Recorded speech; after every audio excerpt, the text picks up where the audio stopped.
जय हिंद दोस्तों। आज की इस क्लास में हम बात करेंगे मानव में नर जनन तंत्र के बारे में। मानव में नर जनन तंत्र क्या होता है, ठीक है, और इसके कौन कौन से महत्वपूर्ण भाग हैं उनके बारे में आज की इस क्लास में हम बात करेंगे। तो चलिए, यहाँ पर आप बोर्ड पर देख रहे हैं, हमने एक चित्र बना रखा है और उसके बारे में हमने यहाँ पर लिख रखा है। तो हमें केवल इसके बारे में आपको समझाना होगा और लिखने की जरूरत नहीं है, और आप इसको स्क्रीनशॉट लेकर के अपना नोट कंप्लीट कर दें। देखिए, चलते हैं अपने टॉपिक की ओर। तो हमने ये जो पॉइंट्स लिखा है, इसमें से कुछ पॉइंट्स को हमने पार्ट 1 में बता दिया है, भाग 1 में बता दिया है। जैसे कि जनन, मानव में जो जनन होता है वो किस प्रकार का होता है। अगर आपने वीडियो को देखा होगा तो आपको पता होगा। बताइए, मानव में जो जनन होता है वो अलैंगिक जनन होता है या फिर लैंगिक जनन होता है। जो दोस्तों, मानव में जो जनन पाया जाता है वो लैंगिक जनन पाया जाता है, और एक तो अलैंगिक जनन होता है। जो अलैंगिक जनन होता है दोस्तों, उसमें युग्मकों का संलयन नहीं होता है, यानी कि गैमेट्स का फॉर्मेशन नहीं होता है, ठीक है। लैंगिक जनन की जो प्रक्रिया होती है उसमें गैमेट्स, दैट मीन्स युग्मक बनते हैं। अब युग्मक दोस्तों जो होते हैं वो दो प्रकार के होते हैं। एक आपका होता है नर युग्मक और दूसरा होता है मादा युग्मक। नर युग्मक को क्या कहते हैं? नर युग्मक को हम कहते हैं शुक्राणु, और मादा युग्मक जो होता है उसको हम कहते हैं अंडाणु, यानी कि ओवम। तो इस लैंगिक जनन की प्रक्रिया में युग्मकों का संलयन होता है, यानी कि दो अलग अलग मानव के युग्मक आपस में संलयित हो जाते हैं, ठीक है। वो लैंगिक जनन की प्रक्रिया कहलाती है। देखिए, लैंगिक जनन दोस्तों जो है वो भी दो प्रकार का जीवों में होता है। तो पहला जीव है वो है एक लिंगी जीव, दूसरा है उभयलिंगी। दोस्तों, आपने नाम सुना होगा उभयचर। उभयचर किसे कहते हैं? अगर आपको पता है तो आप कमेंट बॉक्स में बताइए। देखिए, उभयचर का मतलब होता है ऐसे जीव जो जल में भी रहते हो और भूमि पर भी रहते हैं, तो उन्हें उभयचर जीव कहते हैं, जैसे कि मेढक। तो इसी प्रकार से एक उभयलिंगी जीव भी होते हैं। जो उभयलिंगी जीव होते हैं वो मेढक होती है, मछली होती है।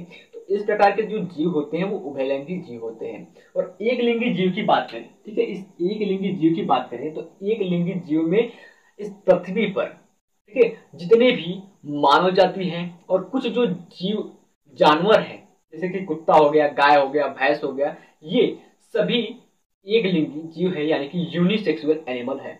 उदाहरण में क्या लिखेंगे हम? उदाहरण में हम यहाँ पर लिखेंगे मानव, गाय, कुत्ता आदि। ये सब क्या है? मानव, गाय, कुत्ता आदि, ये सब एक लिंगी जीव है, एक लिंगी प्राणी है, यानी कि यूनिसेक्सुअल एनिमल होते हैं, जैसा कि हमने आपको पार्ट 1 में बता दिया था। फिर उसके बाद अगर उभयलिंगी की बात करें तो उनमें नर और मादा दोनों उपस्थित होते हैं, जैसे कि मेढक,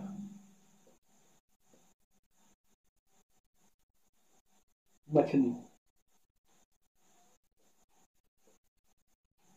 आदि, ठीक है, मेढक, मछली आदि। ये सभी ऐसे जीव हैं जिसमें नर और मादा लिंग दोनों उपस्थित हो सकते हैं। फिर इसके बाद हमने बात किया था जनन के प्रकार। यहाँ पर हम बात कर लेते हैं जनन के प्रकार। जनन कितने प्रकार के होते हैं? तो मुख्य रूप से दोस्तों जो जनन होता है वो दो प्रकार का होता है। कौन कौन सा? एक तो होता है बाह्य जनन और दूसरा होता है आंतरिक जनन। अगर बाह्य जनन की बात करें तो वैसे जनन जो बाह्य माध्यम में होता है, जैसे कि कुछ शैवाल्स हो गए, उनमें जो जनन होता है वो बाह्य माध्यम से होता है। कुछ जीव भी होते हैं, कुछ प्राणी भी होते हैं, उनमें भी जो जनन होता है वो बाह्य माध्यम से होता है, ठीक है। अगर हम बाह्य माध्यम की जनन की उदाहरण की बात करें तो ये जो उभयलिंगी जीव होते हैं, जैसे कि मेढक, मछली, ये बाह्य माध्यम से जनन करते हैं, ठीक है। कैसे? जो मेढक का नर होता है वो अपने स्पर्म को रिलीज करता है, और जो मेढक का मादा होता है वो अपने ओवम को रिलीज करता है, पानी में छोड़ता है। अब वो दोनों ओवम और स्पर्म आपस में फ्यूज होते हैं, ठीक है। ध्यान रखिएगा, सेम प्रजाति का, एक ही प्रजाति का नर युग्मक और मादा युग्मक आपस में फ्यूज होता है, निषेचित होता है, तब जाकर के युग्मक नज का निर्माण होता है, यानी कि जाइगोट का निर्माण होता है, ठीक है। स्पष्ट हो गया? जो बाह्य माध्यम के जनन होते हैं वो शरीर के बाहर होते हैं, जैसे कि मेढक में और मछली में। उसके बाद दूसरा पॉइंट है आंतरिक जनन। यानी कि इंटरनल रिप्रोडक्शन। तो इंटरनल रिप्रोडक्शन में क्या होता है दोस्तों, जो इंटरनल रिप्रोडक्शन होता है, इस प्रकार का जो जनन होता है वो शरीर के अंदर होता है, ठीक है, मादा शरीर के अंदर होता है। किसके शरीर के अंदर होता है, मादा, यानी कि फीमेल के शरीर के अंदर आंतरिक माध्यम का जनन होता है। तो इसमें क्या होता है, जो नर युग्मक होता है, यानी कि जो शुक्राणु होता है, वो स्त्री जनन पथ के माध्यम से मादा के अंडाणु तक पहुंचता है। और इस प्रक्रिया को क्या कहते हैं, आपको हमने लास्ट वीडियो में बताया था। अगर आपने नहीं देखा है तो उसका लिंक आपको नीचे डिस्क्रिप्शन बॉक्स में मिल जाएगा, वहां से जाकर के देख सकते हैं। तो नर युग्मक शुक्राणु का स्त्री जनन पथ के माध्यम से अंडाणु के पास पहुंचने की क्रिया को हम वीर्य सेचन कहते हैं। तो वीर्य सेचन की क्रिया के द्वारा जो शुक्राणु होता है वो मादा के अंडाणु के पास जाकर के संलयित होता है और जाइगोट का निर्माण करता है, ठीक है। और सारी जनन की प्रक्रियाएं, ठीक है, सारे जनन की प्रक्रियाएं जो होती हैं वो शरीर के अंदर ही संपन्न हो जाती है। तो इस जनन को हम कहेंगे आंतरिक जनन। फिर इसके बाद जनन तंत्र के लक्षण, या फिर इसी को हम कह सकते हैं लैंगिक द्विरूपता, ठीक है, सेक्सुअल डायमॉर्फिज्म। तो किसमें बात करेंगे सेक्सुअल डायमॉर्फिज्म की, सेक्सुअल डायमॉर्फिज्म की हम बात करेंगे मेल में, यानी कि इस नर में। तो देखिए, ये जो सेक्सुअल डायमॉर्फिज्म है इसको दो भागों में डिवाइड किया गया है, दो भागों में बांटा गया है। पहला कौन, प्राथमिक, और दूसरा द्वितीयक। तो ये जो प्राथमिक होता है वो जनन अंग होता है, ठीक है। प्राथमिक लक्षण की बात करें तो वो हो जाएगा जनन अंग, और दूसरे यानी कि द्वितीयक लक्षण की बात करें तो वो बाह्य रूप से दिखाई देने वाले होते हैं। जैसे कि मनुष्यों में पुरुषों की बात करें तो पुरुषों के चेहरे पर दाढ़ी उगे होते हैं, मूंछ होती है, और उनकी जो आवाज होती है वो काफी मोटी होती है, भारी होती है स्त्रियों की अपेक्षा। तो ये हो जाएगा द्वितीयक लक्षण जनन के, और प्राथमिक में जनन अंग हो जाएंगे, ठीक है। अब हमने आपको बताया जनन अंग के बारे में, ठीक है। जनन अंग यानी कि जिसको हम जननांग कहते हैं, सेक्स ऑर्गन। तो वे अंग जो जनन के लिए आवश्यक होते हैं, ठीक है, ऐसे अंग जो जनन क्रिया के लिए आवश्यक होते हैं, जनन क्रिया में सहायता करते हैं, वो जनन अंग कहलाते हैं, ठीक है। अब जो दोस्तों जनन अंग होता है वो भी दो प्रकार का होता है। कौन कौन सा, प्राथमिक लैंगिक जनन अंग जिसको हम मुख्य जनन अंग कहते हैं, और दूसरा जो है वो है द्वितीयक या सहायक लैंगिक जनन अंग, ठीक है। इन दोनों के बारे में बात कर लेते हैं। अगर हम प्राथमिक लैंगिक जनन अंग के बारे में बात करें तो वे जनन अंग जो युग्मकों का निर्माण करते हैं प्राथमिक लैंगिक जनन अंग या मुख्य जनन अंग या जनक कहलाते हैं, ठीक है। अगर हम प्राथमिक लैंगिक जनन अंग के उदाहरण की बात करें तो कौन सा ऐसा अंग है जो प्राथमिक लैंगिक जनन अंग कहलाता है, तो उसका जो उत्तर होगा वो होगा वृषण। टेस्टिस को प्राथमिक लैंगिक जनन अंग कहते हैं। अब दोस्तों यहाँ पर एक पॉइंट आया है, उसको ध्यान रखिए, युग्मकों का निर्माण। युग्मक निर्माण की प्रक्रिया को क्या कहते हैं, जानते हैं आप सभी, नहीं जानते। युग्मक निर्माण की प्रक्रिया को हम युग्मक जनन कहते हैं, अंग्रेजी में कहें तो गैमेटोजेनेसिस कहते हैं, ठीक है। ये प्राथमिक लैंगिक जनन हो गया। उसके बाद द्वितीयक या फिर सहायक लैंगिक जनन अंग की बात करें तो ये वे अंग हैं जो युग्मक का निर्माण नहीं करते हैं लेकिन जनन क्रिया में भाग लेते हैं, ठीक है, जनन क्रिया में भाग लेते हैं। अगर उदाहरण के तौर पर बात करें तो कौन कौन से सहायक अंग होते हैं जो जनन की क्रिया में भाग लेते हैं, ठीक है, तो वो हो जाएगा वृषण जालक, शुक्राशय, मूत्रवाहिका, सिस्तन आदि। अब ये किस प्रकार से जनन की क्रिया में भाग लेते हैं उसके बारे में हम अभी चर्चा करेंगे। तो नेक्स्ट हेडिंग है नर जनन अंग के प्रमुख भाग की संख्या, ठीक है। जो नर जनन अंग होते हैं उसमें कौन कौन से प्रमुख भाग होते हैं और उन भागों की संख्या यानी कि कितने संख्या में वे जनन अंग पाए जाते हैं, ठीक है। चलिए पहले पर बात करें तो वृषण कोश। दोस्तों वृषण कोश, इस चित्र में देखिए जो वृषण कोश है वो क्या है, सबसे बाहर वाला परत, सबसे बाहर वाला जो परत है वो वृषण कोश कहलाता है। अब वृषण कोश दोस्तों जो होता है वो नर जनन तंत्र में केवल एक पाया जाता है, तो उसको हम क्या कहेंगे, एकल यानी कि यूनिपेयर्ड, ठीक है। दूसरी पर बात करेंगे वृषण। वृषण वृषण यानी कि टेस्टिस। अब टेस्टिस दोस्तों जो होता है, चित्र में देखिए, यानी कि ये जो वृषण है ये दो है, एक यहाँ पर है एक यहाँ पर है, तो ये संख्या में दो होता है, तो हम क्या कहेंगे, एक जोड़ी। क्या कहेंगे, एक जोड़ी, यानी कि पेयर्ड होता है। उसके बाद अधिवृषण। अधिवृषण की बात करें तो अधिवृषण जो होता है दोस्तों वो भी एक जोड़ी होता है, डेट मीन संख्या में दो होता है। तो क्या कहेंगे हम, अधिवृषण एक जोड़ी यानी कि पेयर्ड होता है। उसके बाद शुक्राशय। शुक्राशय यानी कि जहां पर शुक्राणुओं का स्टोरेज होता है, शुक्राणु बन करके इकट्ठा होते हैं, तो वो शुक्राशय कहलाता है। जैसे कि पुस्तकालय, पुस्तकालय के अंदर ढेर सारे पुस्तक रखे रहते हैं, ठीक है, तो उसी प्रकार से ये शुक्राशय होता है। शुक्राशय के अंदर शुक्राणुओं का स्टोरेज होता है। तो दोस्तों जो शुक्राशय होता है वो भी एकल होता है, यानी कि केवल एक जनन तंत्र में केवल एक शुक्राशय पाया जाएगा, तो हम इसको कहेंगे यूनिपेयर्ड। फिर उसके बाद बात करें शुक्रवाहिनी, यानी कि ऐसी वाहिनी। शुक्रवाहिनी को हम एक नलिका के रूप में जान सकते हैं। यहाँ पर चित्र में देखिए, ये हमारा शुक्रवाहिनी है, इस प्रकार से गया है, ये शुक्रवाहिनी है, यानी कि एक पतली नलिका है जिससे शुक्राणुओं का गमन होता है।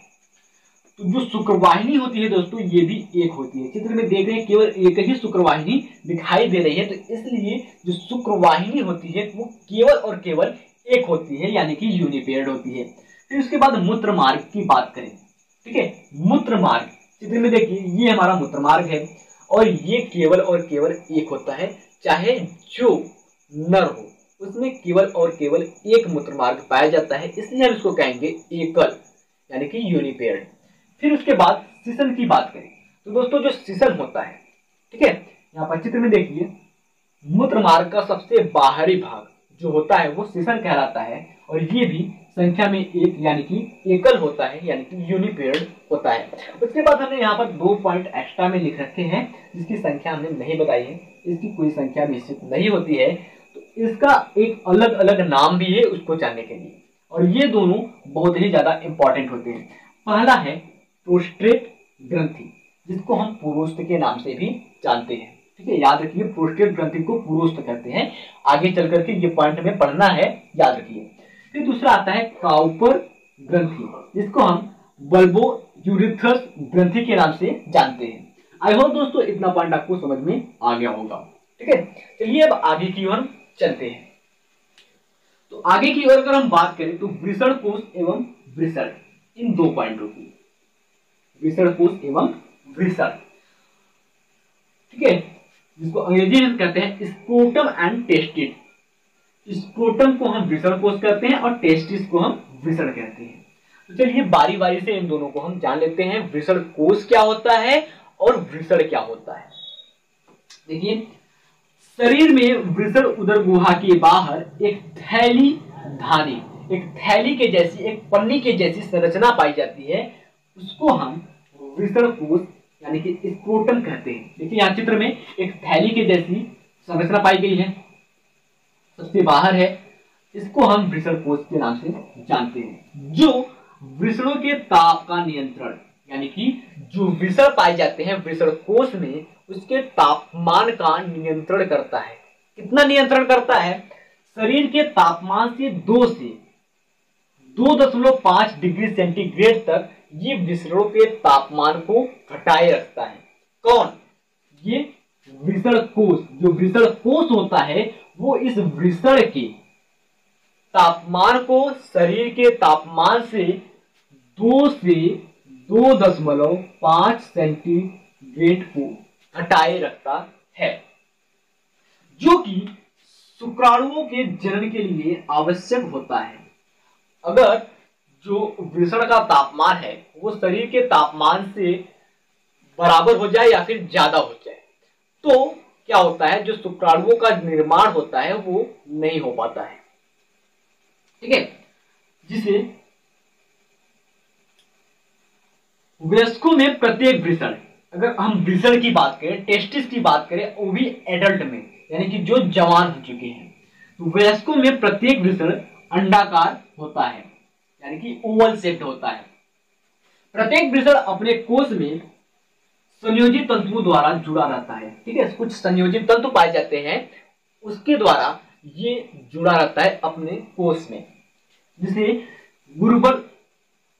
गुबरनेकुलम कहते हैं। प्रत्येक वृषण के अंदर एक महीन शुक्र नलिका पाई जाती है, जिसे जनिक उपकला में शुक्र जनन क्रिया से शुक्राणुओं का निर्माण होता है। ठीक है, क्या बताया हमने कि प्रत्येक वृषण में एक महीन नलिका पाई जाती है, उसको क्या कहते हैं, उस नलिका को कहते हैं शुक्र नलिका। ठीक है, ये वृषण है, यहाँ पर हम लिख कर बता देते हैं, ये एक वृषण है और इसी वृषण में ढेर सारी पतली पतली नलिकाएं पाई जाएंगी। इस प्रकार से पतली पतली नलिकाएं पाई जाएंगी और इस नलिका को हम कहते हैं शुक्र नलिका। ठीक है, क्या कहते हैं, शुक्र नलिका,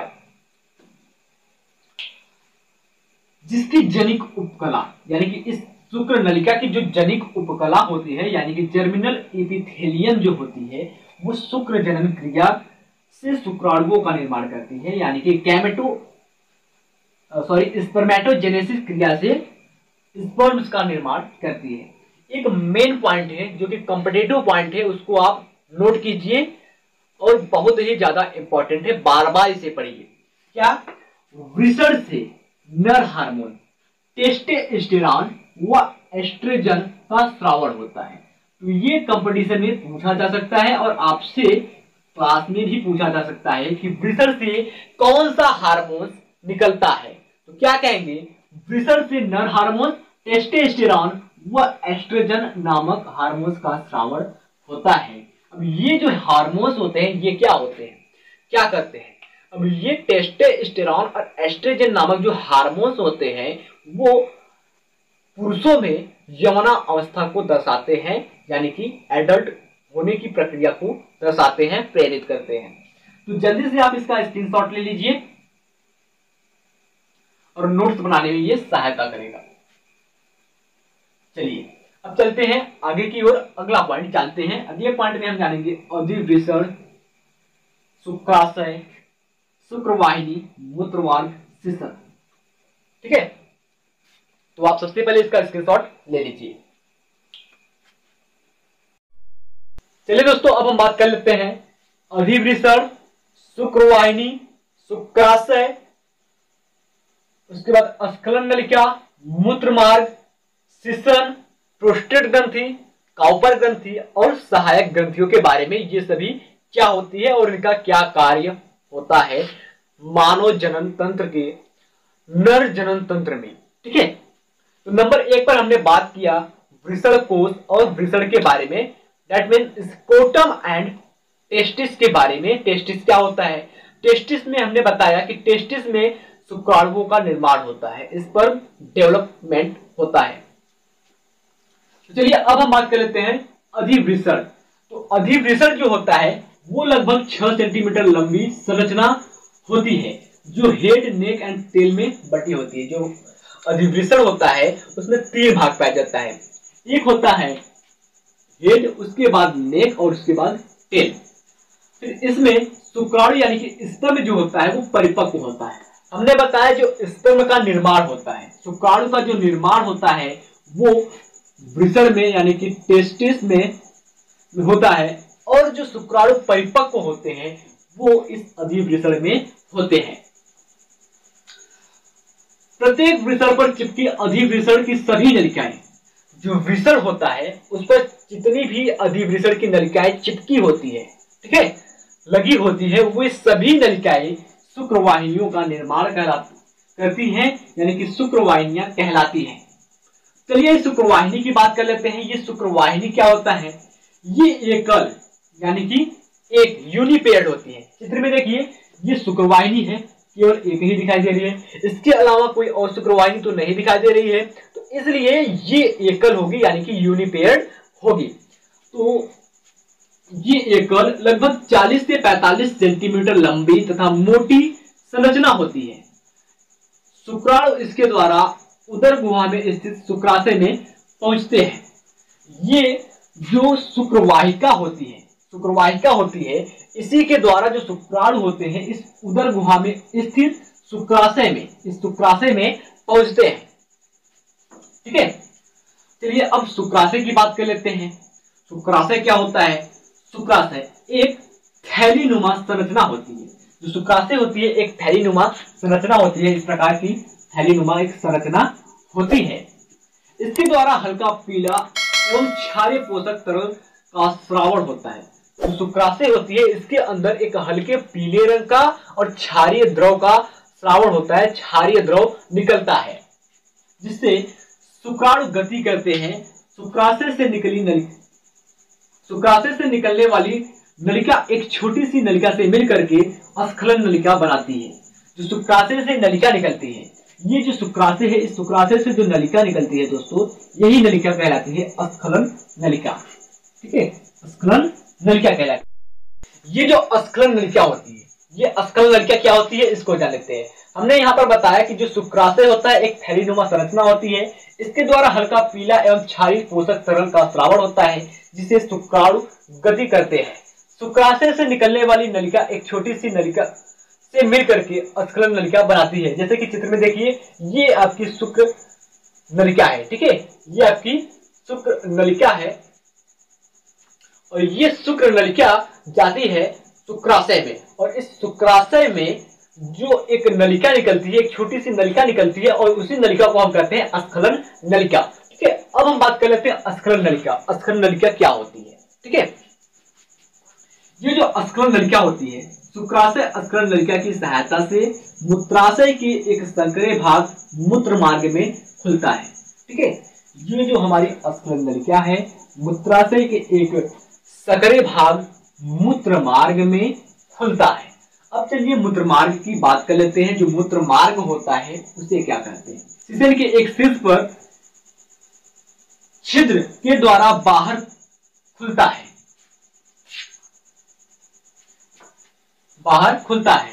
यह शुक्राणु तथा मूत्र को बाहर निकालने का एक संयुक्त मार्ग होता है। जो मूत्र मार्ग होता है दोस्तों, ये सीसन के सिरे पर एक छिद्र के द्वारा, ये हमारा सीसन है, ये हमारा पेरिस है, इसी पेरिस के सिरे पर एक छोटा सा छिद्र पाया जाता है। जैसे कि ये आप यहाँ पर देख रहे हैं, एक छोटा सा छिद्र पाया जाता है और इसी में आकर के ये खुलता है। और ये जो छिद्र होता है वो नर जनन तंत्र में शुक्राणु और मूत्र को बाहर निकालने का एकमात्र अकेला मार्ग होता है।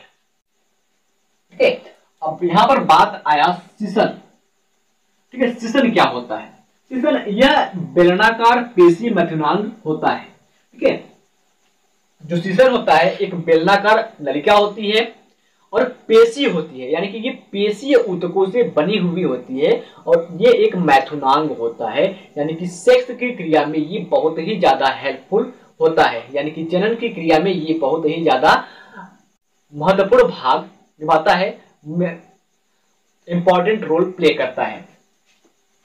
ठीक है, जो मैथुन क्रिया की सहायता से मैथुन क्रिया में सहायता करता है। यह वृषण कोश के अतिरिक्त, यानी कि वृषण कोश के अलावा एक मात्र बाह्य माध्यम होता है। ठीक है, जनन का एक मात्र बाह्य माध्यम वृषण कोश के अलावा सीसन होता है, यानी कि पेरिस होता है।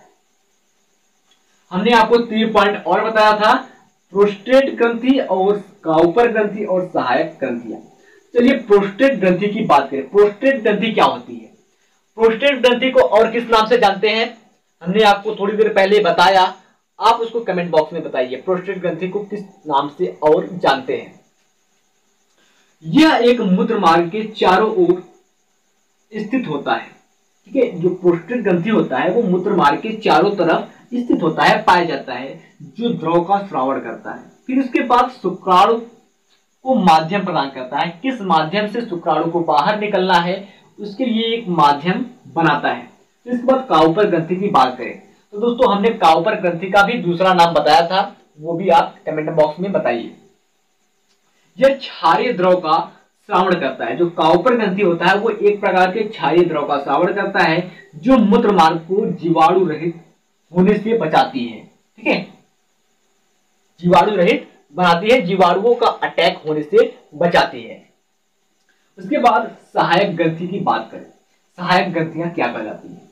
यह वीर्य निर्माण तथा शुक्राणुओं के पोषण देने तथा जीवित रखने में सहायता करती है। जो सहायक ग्रंथि होती है वो शुक्राणुओं में पोषण प्रदान करती है, उसके बाद वीर्य का निर्माण करती है और शुक्राणुओं को जीवित रखने का कार्य करती है।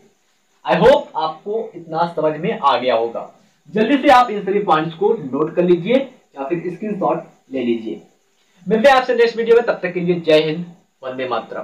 बने रहिए आप हमारे साथ पूरी क्लास के लिए, पूरी जानकारी के लिए।